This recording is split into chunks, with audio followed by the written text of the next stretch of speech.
Di dalam sebuah majelis pun ada perbedaan antara orang alim dengan orang yang tidak mempunyai ilmu, antara orang yang mengerti sama orang yang tidak mengerti. Landasannya Al-Quran dan landasannya adalah ajaran Nabi Muhammad SAW. Sehingga ada lisan-lisan yang tidak mengerti, omongan-omongan yang mereka tidak paham tentang agama. Apa nih? Dibeda-bedakan sama ya lah. Ya, makannya sama, tempat duduk pun sama, jangan beda-bedakan. Yang tidak boleh membeda-bedakan itu kalau orang yang punya jabatan dunia atau harta. Itu saja. Tapi kalau dia punya ilmu Allah, ilmu Nabi Muhammad di dalam dadanya, ya kan?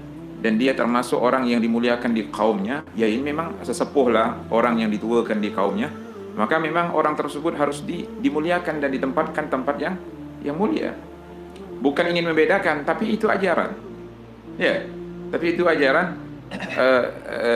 Nabi itu adalah pemimpin kan? Pemimpin sebuah kaum, diutus oleh Allah Subhanahu wa taala seorang nabi atau seorang rasul. Ketika nabi meninggal atau sudah tidak ada nabi, warasatul anbiya, siapa itu? Ulama. Ulama mengerti tentang ilmu. Nah, yang membedakan antara kita dengan mereka, dia punya ilmu. Seperti itu kan? Jadi salah kalau orang menyamaratakan di sebuah majelis yang di situ ada orang alim, ada orang sepuh, ada orang tua, ada orang yang mempunyai ilmu atau kepala suku, ya kan? Orang yang dituakan di kampungnya itu harus dimuliakan. Ya. Tak mungkin kalau sekelas guru kita yang kita menimba ilmu dari dia, orangnya tua, orangnya tawadhu, orangnya luar biasa, yang betul-betul kita muliakan dan kita hormati. Ketika makan dia harus ngantri, ya kan, berdiri, paham?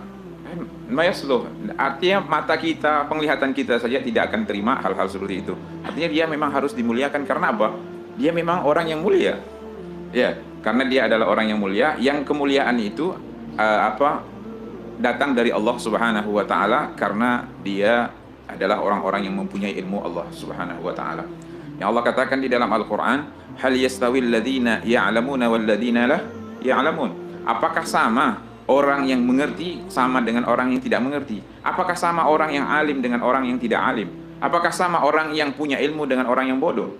Kata hal itu, kata para ulama tafsir, bimakna nafi, artinya sama sekali tidak sama, kata Sayyidina Abdullah bin Abbas di dalam mentafsirkan ayat tersebut, tidak akan sama antara orang yang mengerti dengan orang yang tidak mengerti.